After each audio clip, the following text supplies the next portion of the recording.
സർവമംഗളമംഗല്യേ ശിവേ സർവാർത്ഥസാധികേ ശരണ്യേ ത്രംബകേ ഗൗരി നാരായണി നമോസ്തുതേ. ലളിതാ സഹസ്രനാമത്തിലെ അടുത്ത കുറച്ച് നാമങ്ങൾ നോക്കാം. കഴിഞ്ഞ ഒരു ക്ലാസ്സിൽ നമ്മൾ 89ാമത്തെ നാമം വരെയാണ് പറഞ്ഞത്. മൂലമന്ത്രാത്മിക മൂലകുടത്രയ കളയഭര അതുവരെയാണ് പറഞ്ഞത്. കൂടത്രയ കളയഭര, മൂലമന്ത്രത്തിൻ്റെ ആ കൂടത്രയങ്ങൾ തന്നെ കളയഭരമായിട്ടുള്ളവർ, അവിടെയാണ് നിർത്തിയത്. ഇനി അടുത്തത് 90ാമത്തെ നാമം. അപ്പോൾ നമ്മൾ ഈ ലളിതാ സഹസ്രനാമമൊക്കെ ചൊല്ലുമ്പോൾ അതിൻ്റെ നാമങ്ങളുടെ അർത്ഥം നമുക്കിങ്ങനെ അതിൽ ഓരോ അർത്ഥങ്ങളും വളരെ ഒരുപാട് ആഴത്തിലുള്ള എന്താ പറയുക എക്സ്പ്ലനേഷനൊക്കെ അതിൽ ഓരോന്നിലുമുണ്ട്. എങ്കിലും അതിൻ്റെ ഒരു ചെറിയതായിട്ടുള്ള ഒരു അറിവോടുകൂടി അത് മനസ്സിലാക്കി ജപിക്കുമ്പോൾ കുറച്ചുകൂടെ നല്ലതാണ് എന്ന് ആചാര്യന്മാർ നമുക്ക് ഉപദേശം തരുന്നു. അപ്പോൾ ലളിതാ സഹസ്രനാമം സന്ധ്യയ്ക്ക് ജപിക്കാം, രാവിലെയും ജപിക്കാം, നല്ലതാണ്. അപ്പോൾ അതൊരു രക്ഷാകവചമാണെന്ന് പറയും. നമ്മുടെ ഈ പ്രകൃതി എന്ന് പറയുമ്പോൾ നമ്മുടെ ഒരു മനസ്സിനും ബുദ്ധിക്കും ഒക്കെ അതീതമാണ്. നമുക്ക് തന്നെ പലതും എന്താണ് ഇതിങ്ങനെ എന്താണ് എന്നൊക്കെ നമ്മൾ ചിലതൊക്കെ ചോദിക്കാറില്ലേ. അപ്പോൾ നമ്മുടെ ബുദ്ധിക്കും മനസ്സിനൊക്കെ അതീതമായ ഈ പ്രകൃതിയിൽ, ഈ ഒരു പ്രപഞ്ചത്തിൽ നമ്മൾക്ക് എന്തായാലും നമ്മുടെ ഒരു ജീവിതകാലം മുഴുവൻ ജീവിക്കുമ്പോൾ നമ്മൾ അതിനെ അനുസരിച്ച് നമ്മുടെ ജീവിതം കുറച്ച് ചിട്ടപ്പെടുത്തുകയാണെങ്കിൽ ജീവിതം കുറച്ചും കൂടെ എളുപ്പമായിരിക്കും. അതിനുവേണ്ടിയാണ് നമ്മൾ ഈ നാമജപ സംസ്കാരങ്ങൾ കൊണ്ട് നടക്കേണ്ടത്. അപ്പോൾ ഒരു നിത്യജപം വിഷ്ണു സഹസ്രനാമം രാവിലെയും വൈകുന്നേരം ലളിതാ സഹസ്രനാമം നമ്മുടെ ജീവിതത്തിൻ്റെ ഒരു ഭാഗമാക്കുകയാണെങ്കിൽ നമുക്ക് കുറച്ചുകൂടെ കാര്യങ്ങൾ അത്രയ്ക്ക് ബുദ്ധിമുട്ടില്ലാതെ നമ്മുടെ ഒരു ജീവിതം പോകുന്നതായിട്ട് നമുക്ക് കാണാം. അപ്പോൾ 90ാമത്തെ നാമം നോക്കാം. ശ്രീ മഹാദേവിയെ നമഃ. അപ്പോൾ ദേവിക്ക് നമസ്കാരം. കുളാമൃതൈക രസിക, കുളാമൃതത്തിൽ രസിക്കുന്നവൾ. കുളം എന്നാൽ ഒരു ജാതി എന്ന് പറയാം. ഏതെങ്കിലും വസ്തുക്കളുടെയോ വ്യക്തികളുടെയോ ആശയങ്ങളുടെയോ ഒക്കെ സമൂഹം എന്ന് പറയാം. അപ്പോൾ ഈ ആ കുളത്തിൻ്റെ അമൃതത്തിൽ രസിക്കുന്നവൾ, കുലാമൃതത്തിൽ രസിക്കുന്നവൾ എന്ന് പറയാം. അപ്പം ഇത് ഈ ജ്ഞാതാവ്, ജ്ഞാനം, ജ്ഞേയം. ജ്ഞാതാവ് അറിയുന്ന ആൾ, ജ്ഞാനം അറിവ്, ജ്ഞേയം എന്ന് പറയുമ്പോൾ എന്തിനെക്കുറിച്ചാണോ അറിയേണ്ടത്. ഇപ്പോൾ നമ്മൾ പ്രപഞ്ചത്തെ അല്ലെങ്കിൽ ഭഗവാനെ അറിയുമ്പോൾ ജ്ഞേയം ഭഗവാനാണ്, ജ്ഞാതാവ് അറിയുന്ന ആളാണ്, ജ്ഞാനം ആ അറിവ് തന്നെയാണ്. അപ്പോൾ ഇതിൻ്റെ മൂന്നിൻ്റെയും സമൂഹത്തിനെയാണ് ത്രിപുടി അല്ലെങ്കിൽ കുലം എന്ന് പറയുന്നത്. കുലം എന്നും പറയാം, കുളം എന്നും പറയാം. അതിനെക്കുറിച്ച് പഠിക്കുന്നതിനെയാണ് എന്താ പറയുക, കൗളമാർഗം എന്നൊക്കെ പറയും. അപ്പോൾ പിന്നെ ഈ നാമം തൊട്ട് ദേവിയുടെ സൂക്ഷ്മതമമായ രൂപത്തെ വർണ്ണിക്കുന്നു.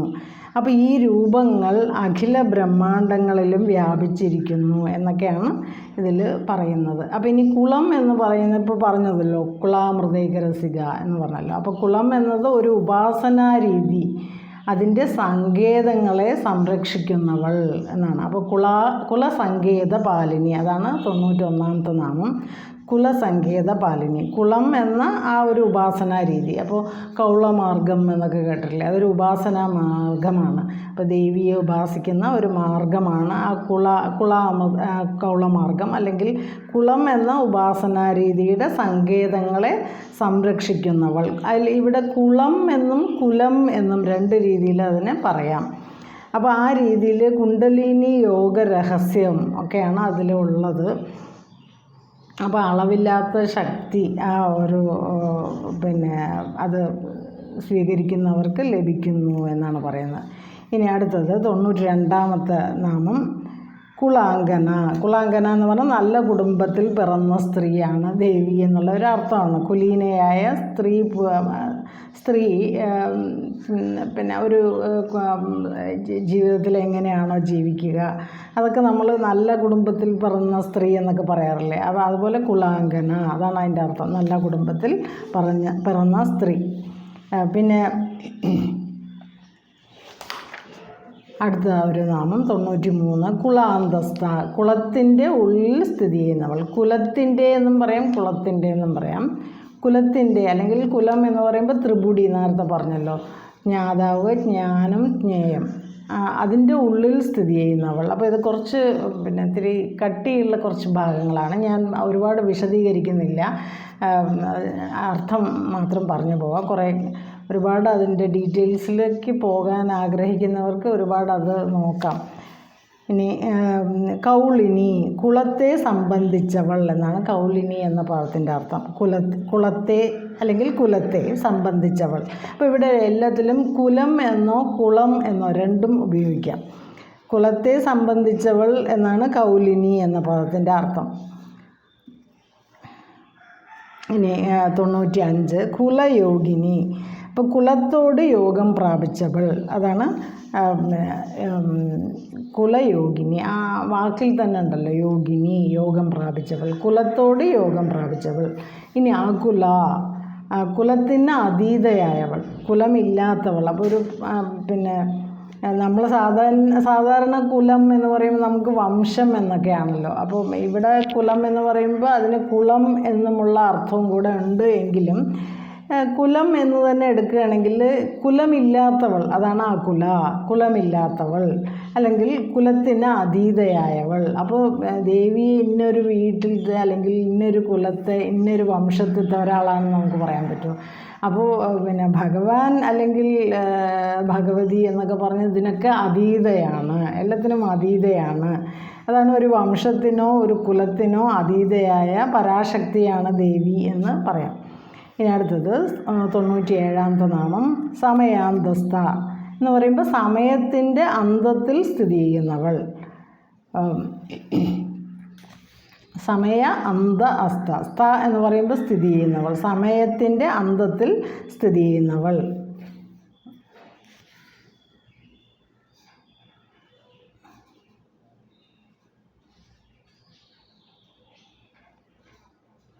അല്ലെങ്കിൽ ശിവശക്തി ഐക്യരൂപമായ ചൈതന്യത്തിൻ്റെ സ്വരൂപത്തിൽ സ്ഥിതി ചെയ്യുന്ന ലളിതാദേവി എന്ന് നമുക്ക് പറയാം. അപ്പോൾ ശിവശക്തി ഐക്യമാണ് ഈ പ്രപഞ്ചം. ശിവനും ശക്തിയും, അതായത് പരമചൈതന്യവും ആ ഒരു പരമചൈതന്യം ആ പ്രകൃതിയിൽ കാണുന്നു. ആ പ്രകൃതിയാണ് ശക്തി, പരമചൈതന്യമാണ് ശിവൻ. അപ്പോൾ ശിവനും ശക്തിയും ചേർന്നതാണ് നമ്മൾ കാണുന്നതെല്ലാം. അപ്പോൾ അതിൻ്റെ ചൈതന്യ സ്വരൂപത്തിൽ സ്ഥിതി ചെയ്യുന്ന ദേവി എന്നാണ് അതിൻ്റെ അർത്ഥം, സമയാന്തസ്ഥ.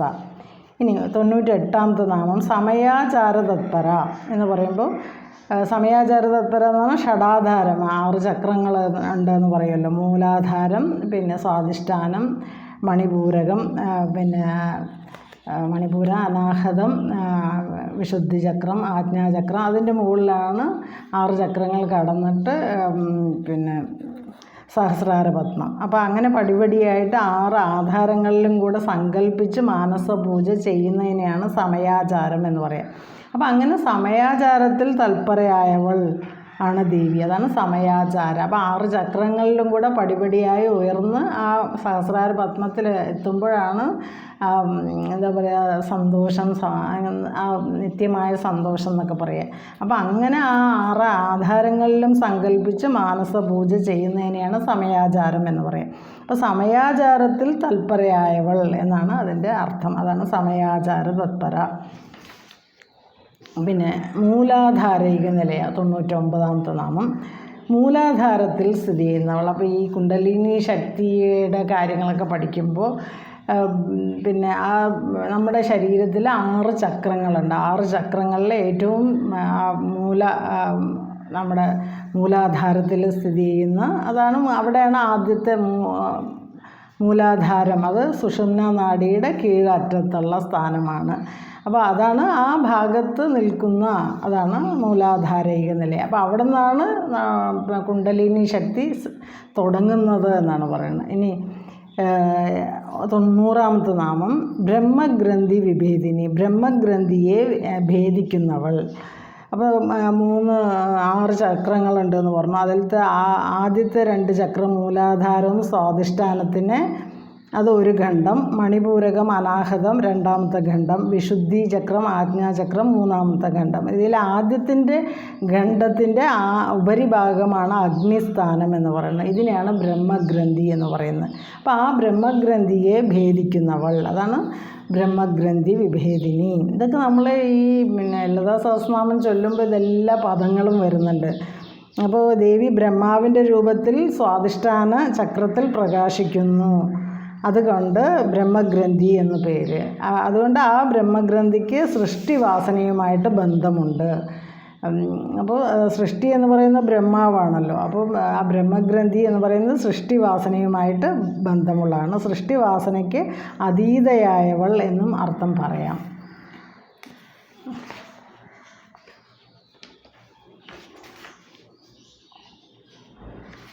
പിന്നെ ഇനി അടുത്ത ഒരു നാമം മണിപൂരാന്തരുദിത.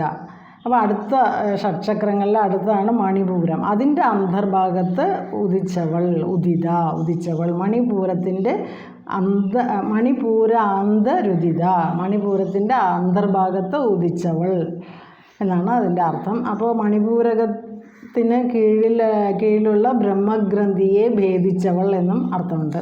ഇനി അടുത്തത് 102 വിഷ്ണുഗ്രന്ഥി വിഭേദിനി, വിഷ്ണുഗ്രന്ഥിയെ ഭേദിക്കുന്നവൾ. അപ്പോൾ മണിപൂരത്തിൽ ദേവി വിഷ്ണു രൂപത്തിൽ സ്ഥിതി ചെയ്യുന്നു എന്നാണ് പറയുന്നത്. അപ്പം ഓരോ ചക്രങ്ങളിലും ഓരോ രൂപത്തിൽ. അപ്പം മണിപൂരകം എന്നുള്ള രൂപം, മൂലാധാരം സ്വാധിഷ്ഠാനം കഴിഞ്ഞിട്ട് മണിപൂരകം. മണിപൂരകത്തിലെത്തുമ്പോൾ അവിടെ വിഷ്ണു രൂപത്തിലാണ് ദേവിയുള്ളതെന്ന്, അതിനെയാണ് വിഷ്ണുഗ്രന്ഥി എന്ന് പേര് പറയുന്നത്.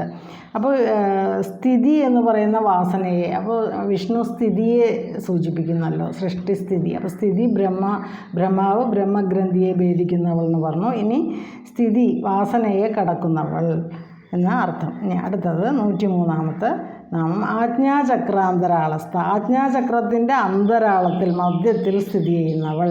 ആജ്ഞാചക്രം ഈ ഭാഗമാണ്, അതിൻ്റെ മധ്യത്തിൽ സ്ഥിതി ചെയ്യുന്നവൾ.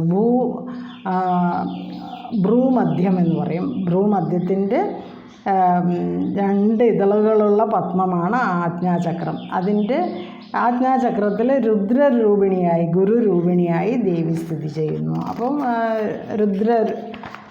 അതാണ് രുദ്രഗ്രന്ഥി വിഭേദിനി എന്ന് പറയുന്നത്. അപ്പോൾ അടുത്ത നാമം അത് തന്നെയാണ് 104 രുദ്രഗ്രന്ഥി വിഭേദിനി. രുദ്രഗ്രന്ഥിയെ പിളർക്കുന്നവൾ, സംസാരവാസനയെ നശിപ്പിക്കുക എന്നുള്ള അതിൻ്റെ അർത്ഥം. രുദ്രഗ്രന്ഥി വിഭേദിനി, സംസാരവാസനയെ നശിപ്പിക്കുന്നവൾ. അപ്പോൾ ഈ സംസാരവാസനയിലാണ് നമ്മളെല്ലാവരും, അതിനെ ഇല്ലാതെയാക്കുന്നവൾ എന്നാണ് അർത്ഥം. അങ്ങനെ സംസാരവാസന നശിക്കുമ്പോൾ സഹസ്രാര പത്മത്തിൽ എത്തിച്ചേരും. അപ്പം പിന്നെ ആജ്ഞാചക്രത്തിൽ നിന്നും പിന്നെ മുകളിലേക്കുള്ള 6 ചക്രങ്ങൾ കഴിഞ്ഞാൽ പിന്നെ സഹസ്രാര പത്മമാണ്. സഹസ്രാരാംബുജാരൂഢ 105 നാമം. സഹസ്രം 1000 ദളങ്ങളോടുകൂടിയ ആ ഒരു താമര, അതിൽ ആരൂഢയായവൾ, അതാണ് അതിൻ്റെ അർത്ഥം. സഹസ്രം 1000, സഹസ്രാര അംബുജ ആരൂഢ, അംബുജം താമര, ആരൂഢ ഇരിക്കുന്നവൾ. അപ്പോൾ 1000 ഇതളോടുകൂടിയ താമരയിൽ ഇരിക്കുന്നവൾ. അപ്പോൾ 6 ചക്രങ്ങളും കടന്നാണ് സഹസ്രാര പത്മം. അപ്പോൾ ഇവിടെ ആജ്ഞാചക്രം കഴിഞ്ഞ് പിന്നെയാണ് സഹസ്രാര പത്മം. അപ്പോൾ അതിൽ ആ സഹസ്രാര പത്മത്തിൽ സ്ഥിതി ചെയ്യുന്നു. അപ്പോൾ കുണ്ഡലിനി രൂപമായ ദേവി ഷഡാധാരങ്ങൾ, 6 ആധാരങ്ങൾ, ശരീരത്തിൽ തന്നെ 6 ആധാരങ്ങളുണ്ട് എല്ലാവരുടെയും. ആ 6 ആധാരങ്ങളെ ഭേദിച്ച് സഹസ്രാരത്തിൽ എത്തി ശിവശക്തിക്ക് രൂപിണിയായിട്ട് കുടികൊള്ളുന്നു എന്നാണ് അതിൻ്റെ അർത്ഥം. ഇനി സുധാസാരാഭിവർഷിണി. അപ്പം സുധ, അമൃതം വർഷിക്കുന്നവൾ, നല്ലവണ്ണം ഒഴുക്കുന്നവൾ. ഇപ്പോൾ ഈ 6 ആധാരങ്ങളും കടന്ന് പോകുമ്പോൾ ആ അവസ്ഥയിൽ ഉപാസകൻ നല്ല നിർവൃതിയിലെത്തുന്നു എന്ന് പറയും. അപ്പോൾ അതുകൊണ്ടാണ് അവിടെ അമൃതവർഷിണി എന്ന് പറയുന്നത്. അമൃതം വർഷിക്കുന്നു. അപ്പോൾ സുധയുടെ അല്ലെങ്കിൽ അമൃതത്തിൻ്റെ ഒഴുക്കിനെ ഒഴുക്കുന്നവൾ. അപ്പോൾ 6 ആധാരങ്ങൾ ഷഡാധാരങ്ങൾ കടന്നു പോകുമ്പോൾ, അതായത് ബ്രഹ്മഗ്രന്ഥി, വിഷ്ണുഗ്രന്ഥി, രുദ്രഗ്രന്ഥി ഇതെല്ലാം ഭേദിച്ച് കുണ്ഡലിനി ശക്തി സഹസ്രാരത്തിൽ എത്തിച്ചേരുമ്പോൾ അവിടെ ശിവശക്തി ഐക്യമുണ്ടാകുന്നു. അപ്പോൾ ചന്ദ്രമണ്ഡലത്തിൽ നിന്നും നിർഗളിക്കുന്ന അമൃതധാര നാഡീവ്യൂഹത്തെ മുഴുവൻ നനയ്ക്കുന്നു. ഈ അവസ്ഥ ഉപാസകനെ പരമമായ നിർവൃതിയിൽ എത്തിക്കുന്നു. അതാണ് സുധാസാരാഭിവർഷിണി. പിന്നെ അടുത്ത നാമം 107 തടില്ലത സമരുചി. തടില്ലത മിന്നൽ പിണർ പോലെ പ്രകാശത്തോടു കൂടിയവൾ. തടില്ലതയോടെ മിന്നൽ കൊടിയോട് സമമായ പ്രകാശത്തോടു കൂടിയവൾ. അപ്പോൾ അതാണ് അതിൻ്റെ അർത്ഥം. പിന്നെ അപ്പോൾ പ്രകാശരൂപിണിയാണ്. അതുകൊണ്ടാണ് നമ്മൾ ദൈവം, ദേവി എന്നൊക്കെ പറയുന്നത്. ദിവ് എന്ന് പറഞ്ഞാൽ പ്രകാശം. അപ്പോൾ നമ്മൾ ആ ദിവ് എന്ന് പറഞ്ഞാൽ അപ്പോൾ ആ പ്രകാശ രൂപത്തോടു കൂടിയവളാണ് ദേവി എന്ന് പറയും. ഇനി 108ാമത്തെ നാമം ഷഡ്ചക്രോപരി സംസ്ഥിത. ഷഡ്ചക്രങ്ങളുടെ 6 ആധാരങ്ങൾ. ഷഡ്ചക്രോപരി സംസ്ഥിത, മുകളിലായിട്ട്. ഉപരി ഷഡ്ചക്ര ഉപരി സംസ്ഥിത, സംസ്ഥിത ഇരിക്കുന്നവൾ, സ്ഥിതി ചെയ്യുന്നവൾ.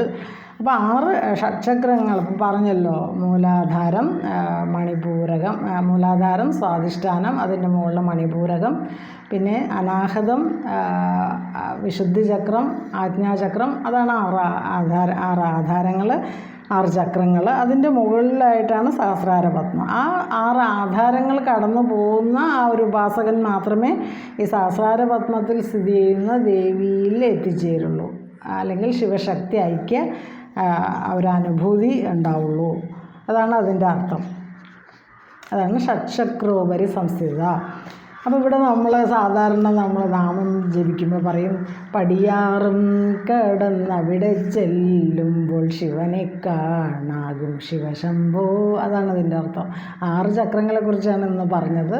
അപ്പോൾ കുറച്ച് നമുക്കത് എന്താണ് അർത്ഥം നോക്കാം. ഒരുപാട് വ്യാഖ്യാനം, ഒരുപാട് വിശദീകരണമൊന്നും ഞാൻ പറയുന്നില്ല, കുറച്ചേ പറയുന്നുള്ളൂ. അപ്പോൾ എല്ലാവർക്കും നല്ലൊരു ദിവസം ആശംസിക്കുന്നു. ദേവിയുടെ അനുഗ്രഹം എല്ലാവർക്കും ഉണ്ടാവട്ടെ. ഓം തത്സത്. ഹരേ കൃഷ്ണ. ഗുരുവായൂരപ്പ.